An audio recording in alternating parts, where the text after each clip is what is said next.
ذہن میں آ گئی ہے، میں آپ کی خدمت میں عرض کروں، شاید اسی میں وقت تمام ہو جائے۔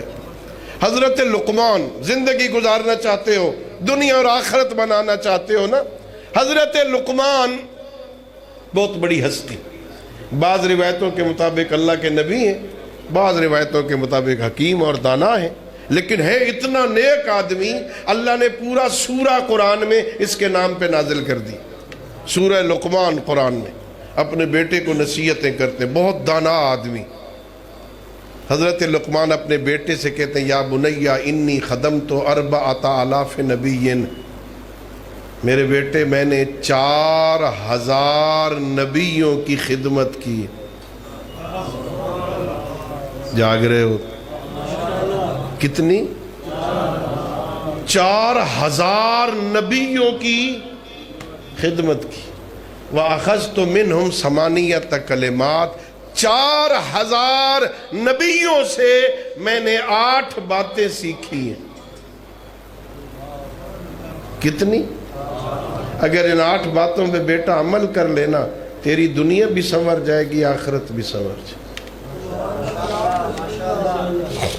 8 باتیں، دنیا بھی سنور جائے گی، آخرت بھی سنور جائے گی، موت آسان ہو جائے گی، قبر آسان ہو جائے گی، حساب و کتاب آسان ہو جائے گی، گھبرانے کی ضرورت نہیں ہوگی، پریشانیاں ختم ہو جائیں گی۔ بابا کون سی ہیں 8 باتیں؟ پہلے فرمایا، بیٹا اذا کنت فی الصلاۃ فاحفظ قلبک، جب نماز پڑھ رہا ہو نا تو اپنے دل کی حفاظت کیا کر۔ کہاں کھڑا ہے؟ کس سے باتیں کر رہا ہے؟ کہاں آیا ہوا ہے؟ کس کی بارگاہ میں ہے؟ ہم عادت ہے ہماری، عبادت نہیں۔ عادت بن گئی ہے نا، وہ بچپن سے بابا نے مصلی پہ آنا سکھا دیا ہے، اذان ہوتی ہے بھاگ پڑتے ہیں، وضو کرتے ہیں اور جا کے سجدے کرنا شروع کر دیتے ہیں نا، عادت بنی ہوئی ہے، ابھی عبادت نہیں۔ جنہیں پتہ ہے نا میں کہاں کھڑا ہوں مصلی پہ، وہ معصوم ہستی ہو نا تو بھی جاتے ہوئے کانپنے لگتے ہیں۔ امام حسن علیہ السلام، امام زین العابدین علیہ السلام، اس سے آہستہ صلوات پڑھیے ایک وقت، اللہم صلی علی محمد وآل محمد۔ دونوں ائمہ کے حالات زندگی میں ہے، جب وضو کرتے، جب مصلی کی طرف بڑھتے تو یرتعد فرائصھا، امام کا چہرہ زرد ہو جاتا، بدن کپ کپی طاری ہو جاتی بدن پہ۔ پوچھتے لوگ، مولا کیا ہو گیا ہے یہ، کیوں کانپ رہے ہو؟ فرمایا کرتے تھے میرے مولا، اما تدری امن یدے، دیکھتا نہیں میں کس کی بارگاہ میں جا رہا ہوں، میں کس کے سامنے اللہ اکبر کہنے جا رہا ہوں، میں کس کے سامنے لبیک کہنے جا رہا ہوں، میں کس سے کہنے جا رہا ہوں سبحان ربی العظیم و بحمدہ، میں کس سے کہہ رہا ہوں استغفر اللہ ربی واتوب الیہ، میں کس سے کہہ رہا ہوں الحمدللہ رب العالمین۔ دیکھتا نہیں۔ ہاں، ہمارے قلب تو نماز میں ہمارے ساتھ ہوتے ہی نہیں۔ کھڑے یہاں ہوتے ہیں، دماغ دکان پہ ہوتا ہے، کھڑے یہاں ہوتے ہیں، دماغ کھیتوں میں ہوتا ہے، بڑے یہاں ہوتے ہیں، دماغ گھر ہوتا ہے، وہاں ہوتا ہے، وہاں کیا ہو رہا ہے، یہاں کیا ہو رہا ہے۔ مولانا آگے پڑھے جا رہے ہیں، ہم پیچھے کھڑے ہیں لیکن پتہ نہیں کون دیکھ رہا ہے ہمیں۔ اللہ اکبر، اللہ اکبر۔ میرے معصوم فرماتے ہیں، آپ کے اور میرے امام فرماتے ہیں، جب نماز میں کھڑے ہو نا، جب نماز پڑھ رہے ہو نا تو اس یقین سے پڑھو کہ تم اللہ کو دیکھ رہے ہو، تم اللہ کو دیکھ رہے ہو، ڈائریکٹ اللہ سے کہہ رہے ہو ایاک نعبد و ایاک نستعین اہدنا الصراط المستقیم، ڈائریکٹ خالق سے کہہ رہے ہو۔ اور پھر اگلا جملہ فرمایا، اگر معرفت کی اس منزل پہ نہ آ سکو کہ تم اللہ کو دیکھ رہے ہو تو کم از کم یہ منزل تو ہونی چاہیے کہ تمہیں یقین ہو وہ تمہیں دیکھ رہا ہے۔ اور جب یقین ہو جائے کہ اللہ دیکھ رہا ہے، کوئی ہستی دیکھ رہی ہے اور ہستی بھی مالک دیکھ رہا ہے، میں اس کا نوکر، میں اس کا عبد، میں اس کا بندہ، اس کے سامنے حاضری کے لیے کھڑا ہوں اور وہ مجھے دیکھ رہا ہے، پھر میں دیکھتا ہوں قلب کہاں جاتا ہے۔ ممکن ہی نہیں ہے کہ ادھر ادھر جائے. ہمیں تو پتہ ہی نہیں ہوتا میں کیا کہہ رہا ہوں. نہ رکوع کے ذکر کا پتہ، نہ قیام کے ذکر کا پتہ، نہ سجدے کے ذکر کا معنی آتا ہے، نہ مطلب یاد ہے، نہ دعائیں یاد ہیں، نہ ان کے مطلب یاد ہے. میں کس سے کیا کہہ رہا ہوں؟ اگر دنیا اور آخرت کی کامیابی چاہتا ہے نا تو اذا کنت فی الصلاۃ فاحفظ قلبک، اگر مصلی عبادت پہ ہو نا تو اپنے دل کی حفاظت کیا کر. کامیابی ہے. فرمایا وَإِذَا كُنْتَ عَلَى الْمَائِدَةِ فَاحْفَظْ حَلْقَكَ. بیٹا اگر اپنے دسترخوان پہ بیٹھا ہو نا تو اپنے گلے کی حفاظت کیا کر. کامیابی چاہتا ہے نا، دسترخوان پہ بیٹھا ہے، گلے کی حفاظت کر. کیا دے رہا ہے اس کو؟ گلے میں کیا ڈال رہا ہے؟ سننے والا سمجھتا ہے شاید لقموں پہ نظر ہے. چھوٹا لقمہ ڈال، چبا چبا کے کھا، ادھر ادھر نہ دیکھ، بسم اللہ پڑھ کے کھا. بھوک رہتی ہو تو چھوڑ دے، الحمدللہ کہہ کے بس کر. نہیں، معصوم فرماتے ان سارے کاموں سے پہلے دیکھ جو کھا رہا ہوں یہ حلال بھی ہے کہ نہیں. اذا کنت علی المائدۃ فاحفظ حلقک. حلال کھا، حرام سے بچ. اس لیے کہ حرام دعاؤں کو قبول نہیں ہونے دیتا. پیٹ میں حرام ہونا تو حق بات بھی اثر نہیں کرتی، اچھی بات بھی سننے کو جی نہیں چاہتا. پیٹ میں جو حرام ہے، میں نہیں کہہ رہا، آپ کے اور میرے امام حسین علیہ السلام نے کہا ہے.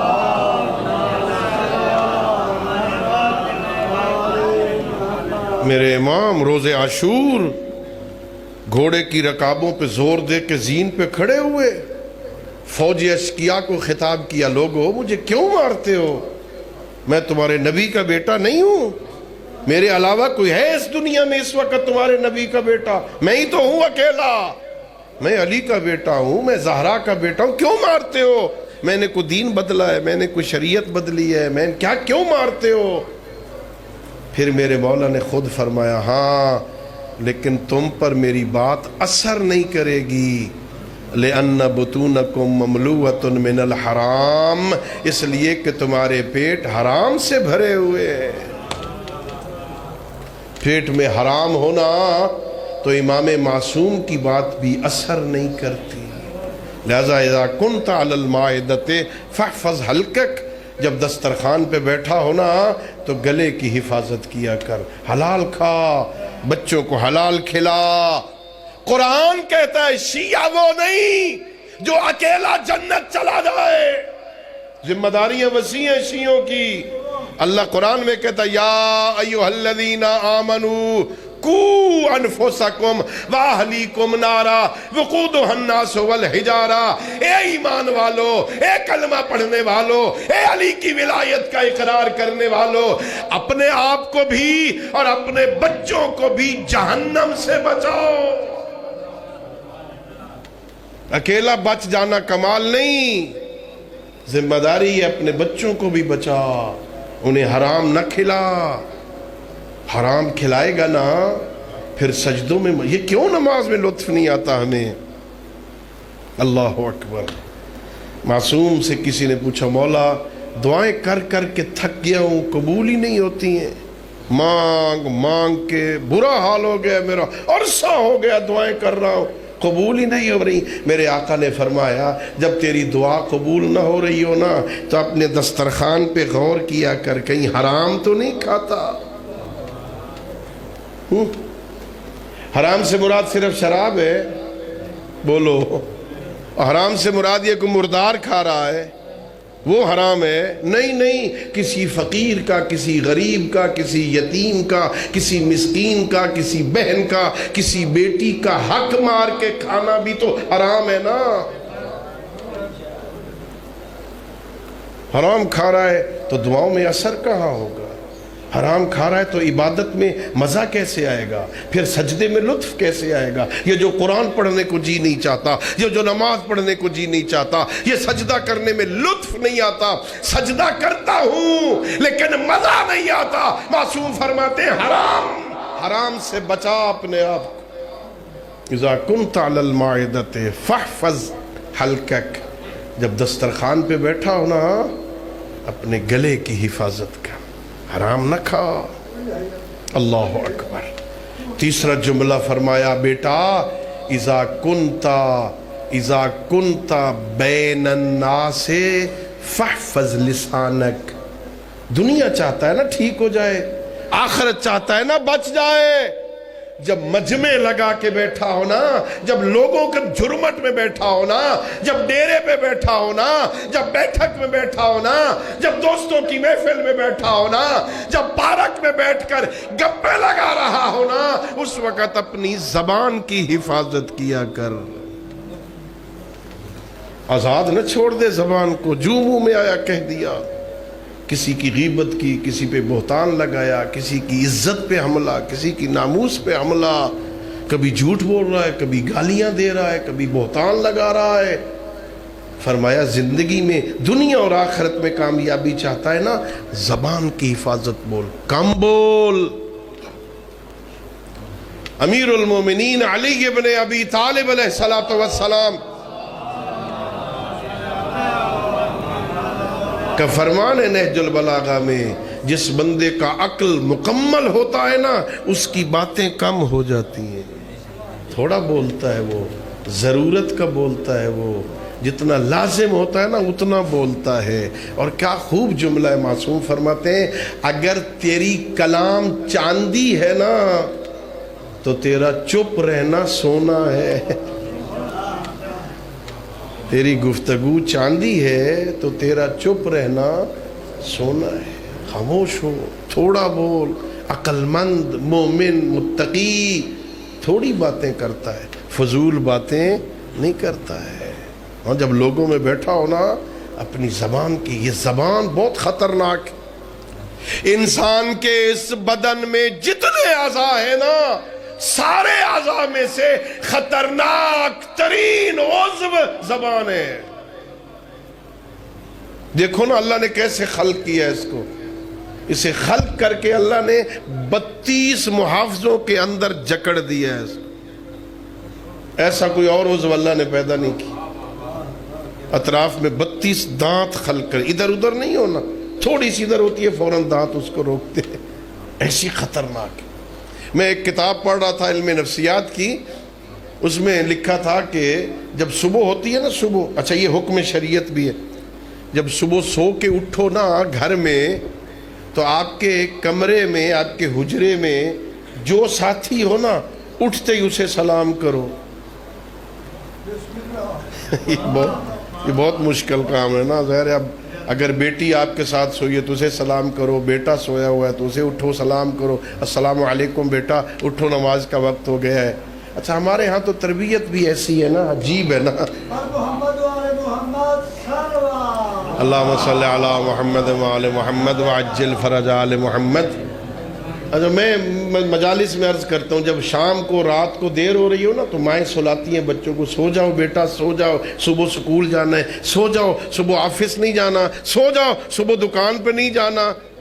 بہت کم مائیں ملیں گی جو کہیں گی بیٹا سو جاؤ صبح نماز کے لیے نہیں اٹھنا۔ جب سلانے کا معیار ہی یہ رہ گیا ہے، کون سی ماں کہتی ہے بیٹا سو جا صبح نماز کے لیے نہیں اٹھنا، اٹھا کے تھک جاتی ہوں، اٹھتا ہی نہیں ہے۔ جب سلاتے ہوئے تو کہہ رہی ہے سکول کے لیے اٹھنا ہے، وہ نماز کے لیے کیسے اٹھے گا، اس کے شیڈول میں ہی نہیں ہے۔ تربیت نہیں ہے نا، تربیت کا فقدان ہے۔ شریعت کہتی ہے صبح جب اٹھو نا، جو آپ کے حجرے میں اٹھو پہلے اسے سلام کرو۔ بیوی بھی ہے تو سلام کرنے میں تو کوئی حرج نہیں ہے، ہاں رن مرید نہیں بن جائے گا بندہ، بیگم کو سلام کرنے سے بندہ رن مرید نہیں ہوتا. ابھی میں سن رہا تھا نا مولانا نسیم صاحب, اختر حسین نسیم صاحب آپ کو سنا رہے تھے نا, یہ حدیث قصہ سنا رہے تھے نا, وہاں آپ نے سنا ہے نا مولا علی گھر میں آئے ہیں نا, اپنی زوجہ جناب فاطمہ کو سلام کیا ہے نا. بھائی بیوی کو سلام کرنے میں کوئی عیب ہوتا تو علی زہرا کو کیوں سلام کرتا؟ کیا ہے؟ اللہ اکبر یا رسول اللہ یا علی. اللہم صلی علی محمد وآل محمد وعجل فرج. ہم تو ظاہر ہے ہم تو کیسے سلام کریں بھائی, اور سلام کرنے لگ جائیں جو رشتہ دار دیکھے گا وہ واہ بھائی واہ, مولوی صاحب تو پکے ران مرید ہیں. آپ کی بات نہیں کرتا میں, چلو اپنا نام لیتا ہوں. سلام کرو. اچھا ہوتا کیا ہے, جیسے یہ شریعت کا حکم ہے, اٹھو. اچھا کنیز ہے نا جناب سیدہ کی, آپ کی زوجہ کنیز جناب سیدہ ہے نا, کیا کنیز جناب سیدہ اس لائق ہی نہیں ہے کہ آپ اسے سلامتی کی دعا دے سکیں؟ اور السلام علیکم کا کیا معنی ہے؟ میں تیرا نوکر ہوں, میں تیرا خادم ہوں, میں تیرا چاکر ہوں. السلام علیکم کا معنی ہے تجھ پر اللہ کی سلامتی ہو. اس میں کون سی مصیبت ہے, اس میں کون سا عیب ہے؟ اس میں آپ کے گھر میں کنیز زہرا اس لائق بھی نہیں ہے کہ آپ اسے سلام کر سکیں. صبح اٹھو سلام کرو. جب آپ اٹھتے ہیں نا تو یہ اعضاء ایک دوسرے سے بات کرتے, یہ آنکھ اور یہ اعضاء ایک دوسرے سے باتیں کرتی ہیں. یہ زبان سب سے چالاک, ایک ایک سے پوچھتی ہے, ہاں آنکھ بتا رات کیسے گزری, ٹھیک ہے نا. ہاتھوں سے پوچھتی ہے ٹھیک ہو نا, کانوں سے پوچھتی ہے ٹھیک ہے نا. سارے کہتے ہیں اب تک تو ٹھیک تھے, اگر تو نے رہنے دیا تو. شرارتیں تو کرتی ہے, سزا ہم سب کو ملتی. زبان خطرناک عضو ہے. بڑی مشہور روایت ہے, آپ نے علماء سے سنا ہوگا. معصوم سے پوچھا گیا مولا جنت میں لوگ سب سے زیادہ کس وجہ سے جائیں گے؟ فرمایا زبان کی وجہ سے. جہنم کس وجہ سے جائیں گے؟ فرمایا زبان کی وجہ سے. صحیح استعمال کرو. اللسان ممر القرآن, یہ زبان قرآن کی گزرگاہ ہے. گالیاں دے کے, غیبت کر کے, بہتان لگا کے اس گزرگاہ قرآن کو نجس نہ کیا کر. یہاں سے قرآن نے گزرنا ہے. اللہ نے اپنے ساتھ کلام کرنے کے لیے تجھے زبان عطا کی ہے. جس زبان کے ساتھ تو نے اللہ سے بات کرنی ہے, اس زبان کے ساتھ تو مومن کی غیبت کرتا ہے, بہتان لگاتا ہے, تو گالیاں دیتا ہے, پھر اسی زبان کے ساتھ اللہ سے باتیں کرنے میں کیسے مزہ آئے گا تجھے؟ چاہتا ہے دنیا اور آخرت سنور جائے نا. فرمائے اذا کنت بین الناس فاحفظ لسانک, جب دوستوں میں بیٹھا ہو نا اپنی زبان کی حفاظت کیا کر, غیبت نہ کیا کر.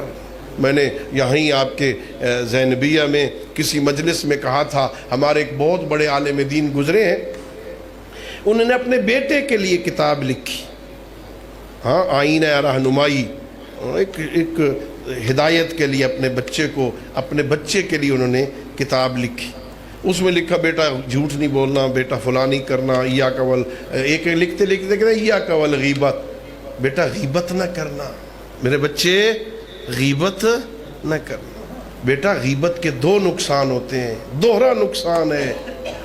جو نیکیاں ہوتی ہیں بندے کی وہ اس کے کھاتے میں چلی جاتی ہیں جس کی غیبت ہوتی ہے, اس کے گناہ اس غیبت کرنے والے کے کھاتے میں آتے. بیٹا غیبت نہ کرنا. اگلا جملہ بہت تاریخی لکھا اس عالم دین نے, وہ لکھتا ہے بیٹا اگر غیبت کے بغیر تیرا گزارا نہ ہوتا ہو, تیری محفل نہ جمتی ہو, دوست نہ بیٹھتے ہو, تو مجبور ہو جائے غیبت کرنے پر اور اپنی نیکیاں دینے پہ تل جائے, کسی کے گناہ لینے پہ تل جائے, تو بیٹا پھر باپ کی غیبت کرنا کسی بازاری کی نہیں. نیکیاں دینا چاہتا ہے ابے کو دینا, گناہ لینا چاہتا ہے تو ابا کے لینا, اماں کے گناہ لینا. اماں کی غیبت کرنا, بہن کی غیبت کرنا, بھائی کی غیبت کرنا. نیکیاں لینی ہے دینی ہے تو انہیں دے, گناہ لینے تو ان کے لے, بازاری کے گناہ کیوں لیتا ہے؟ کون کرے گا باپ کی غیبت, کون کرے گا اماں کی غیبت؟ کَإِذَا كُنْتَ بَيْنَ النَّاسِ فَاحْفَظْ لِسَانَكَ, جب مجمع لگا کے بیٹھا ہو نا تو اپنی زبان کی حفاظت کیا کر۔ اور چوتھا جملہ فرمایا بیٹا اذا کنتا فی بیت الغیر فاحفظ عینیک، جب کسی اور کے گھر میں بیٹھا ہو نا تو اپنی آنکھوں کی حفاظت کیا کر۔ جب اپنے گھر میں نہیں ہے نا، باہر ہے نا، گلی میں ہے، بازار میں ہے، تو اپنے گھر میں نہیں ہے نا، کسی کے گھر میں ہے نا، پھر اپنی آنکھوں کی حفاظت کر۔ اس خاتون کو اللہ نے اجازت دی اپنے گھر میں ننگے سر پھرے، جہاں اس کے محرم ہے، باپ کے سامنے ننگا سارو کوئی حرج نہیں ہے، بھائی کے سامنے ننگا سارو کوئی، ہمارے ہاں عجیب مصیبت ہے، الٹا رواج ہے نا۔ ہاں ابا آ جائے تو فوراً سر پہ دوپٹہ کریں گے، نامحرم پھر رہے ہیں تو کوئی فرق نہیں ہے۔ جہاں پردہ کرنا ہے وہاں نہیں کریں گے، جہاں واجب نہیں ہے وہاں بڑا خیال ہوگا، ابا آ گیا سر ننگا نہ ہو، بازار میں سارا دن ننگے سر پھریں کوئی حرج۔ لیکن مرد کے لیے بھی حکم ہے اذا کنت فی بیت الغیر، وہ ننگے سر پھرے تو پھرے، تیری بھی تو ذمہ داری ہے نا، تو اپنی آنکھوں کی حفاظت کر۔ النظر سہم من سہام ابلیس، اس لیے کہ یہ ایک نظر شیطان کے تیروں میں سے ایک تیر ہے۔ تو مومن ہو کر، علی ولی کا موالی ہو کے، شیعہ ہو کے شیطان کی کمان نہ بن، تیرے ذریعے سے شیطان تیر نہ چلائے، یہ ایک شیطان کے تیروں میں سے ایک تیر ہے۔ ہاں اپنی آنکھوں کی حفاظت کر، اس لیے اللہ قرآن میں کہتا ہے میرے حبیب قل للمؤمنین، ان مومنوں سے کہہ دو جب یہ گلی میں نکلے نا گھر تو یغضوا ابصارہم، اپنی نظروں کو ذرا جھکا کے چلیں، نیچی نظریں کر کے چلو، تمہاری جھکی ہوئی نظر بتائے گی کسی شریف کا نوکر جا رہا ہے۔ اللہ اکبر، حسینیات زندہ باد، حسینیات زندہ باد، حسینیات زندہ باد، یزیدیات زندہ باد، نعرہ تکبیر، اللہ نعرہ رسالہ، یا رسول اللہ، نعرہ حیدری، بلند صلوات۔ اللہم صلی علی محمد وعلی محمد وعجل۔ چار باتیں ہو گئی نا، جب نماز میں ہو تو دل کی حفاظت کرو، جب دسترخوان پہ ہو تو گلے کی حفاظت کرو، جب بندوں میں بیٹھا ہو تو زبان کی حفاظت کرو، جب کسی اور کے گھر میں ہو تو آنکھوں کی حفاظت کرو۔ اور پھر فرمایا بیٹا چار باتیں اور ہیں، وَاذْكُرِ اثْنَيْنِ وَانْسَ اثْنَيْنِ، دو باتیں بھلا دے، دو باتیں یاد رکھ، دو باتیں بھول جا۔ بابا کون سی بھول جاؤں؟ فرمائے احسانوں کا علی الغیر و اساءۃ الغیر علیک، کسی کے ساتھ بھلا کیا ہے نا اسے بھول جا، کسی نے تیرے ساتھ زیادتی کر لی ہے اسے بھول جا۔ نیکی کر دریا میں ڈال، پرانے بچے تھے جب سکول میں پڑھتے تھے تو دیواروں پہ لکھا ہوتا تھا، اس وقت رٹتے تھے، سمجھ نہیں آتی تھی، اب سمجھ آئی، بوڑھے ہو کے سمجھ آئی۔ ہاں احسانوں کا علی الغیر، کسی کے ساتھ بھلا کیا ہے نا، کسی کو تعلیم دلوائی ہے نا، کسی کی بیٹی کی شادی کروا دی ہے نا، کسی مریض کا علاج کروا دیا ہے نا، کسی کو گھر بنوا کے دے دیا ہے نا، پھر اسے جتا کے برباد نہ کیا۔ لا تبتلوا صدقاتکم بالمن والعزا، اللہ قرآن میں فرما رہا ہے اپنے صدقات اور خیرات کو احسان جتلا کے باطل نہ کیا۔ احسانوں کا علی الغیر، کسی کے ساتھ بھلا کیا نہ بھول جا، اس سے توقع نہ رکھ کہ اب وہ میرا آ کے شکریہ ادا کرے، میں نے جو اس کے ساتھ نیکی کی ہے تو نے اس کے لیے تو کیا ہی نہیں ہے نا، تو نے جس کے لیے کیا ہے وہ اس کے شکریہ کا محتاج نہیں ہے۔ اللہ راضی ہو گیا تو سب کچھ ہو جائے گا۔ نیکی کر، اگر کسی کے ساتھ بھلا کیا ہے اسے بھلا دے، کسی دوست نے کسی رشتہ دار نے تیرے ساتھ زیادتی کر لی ہے نا تو اسے بھلا دے۔ میرا اللہ میں نے تیری رضا کے لیے اسے معاف کر دیا ہے، تو مجھے معاف کر دے، بڑا کریم۔ حضرت مالک اشتر بہت عظیم ہستی تھی، ہم نے صرف اس کا نام سنا ہے نا، بہت عظیم ہستی تھی مالک اشتر۔ میرے آپ سوچیں نا کہ امیر المومنین علی ابن ابی طالب پیغمبر گرامی اسلام کے لشکر کے علمبردار تھے، امیر المومنین پیغمبر کے لشکر کے علمبردار، اور مالک اشتر امیر المومنین کے لشکر کا علمبردار.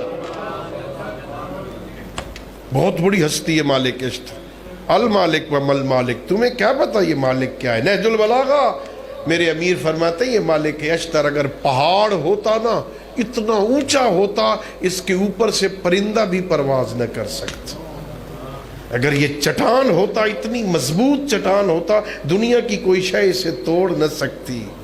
اور ایک مقام پہ اور جگہ پہ فرمایا یہ مالک اشتر کان علی کما کنت لرسول اللہ، مالک اشتر میرے لیے اتنا اہم تھا جتنا میں علی محمد کے لیے اہم تھا.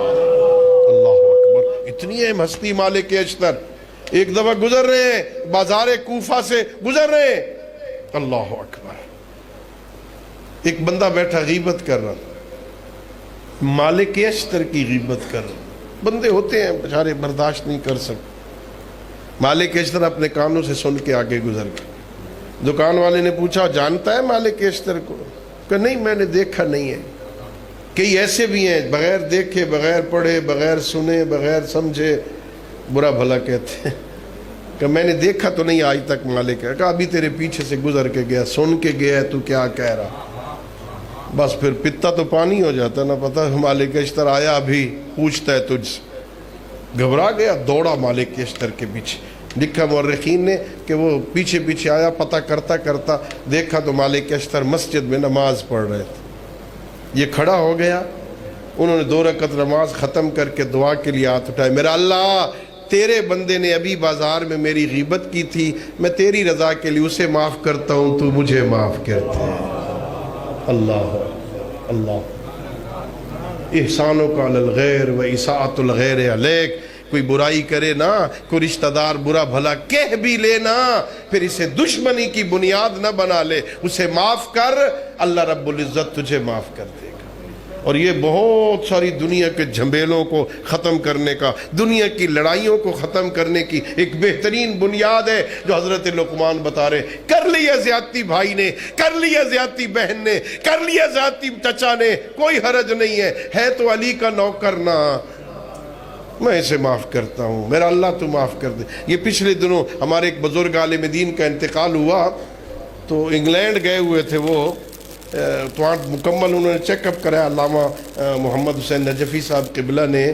تو ڈاکٹر نے پوچھا 80 سال سے، اب تو ان کی خیر 95-90 سال سے زیادہ عمر تھی، اس وقت 80 سال کے لگ بھگ تھی، آپ بڑے صحت مند ہیں، ظاہراً کوئی بیماری نہیں ہے، وجہ کیا ہے؟ ڈاکٹر نے پوچھا بیماری سے بچنے کا راز کیا ہے، صحت کا راز کیا ہے؟ تو قبلہ نے کہا میں جب رات کو سونے لگتا ہوں نا تو میں یہ دعا کر کے سوتا ہوں، میرا اللہ آج تیری دنیا میں تیرے جس بندے نے میری غیبت کی ہے نا، میں نے تیری رضا کے لیے انہیں معاف کر دی.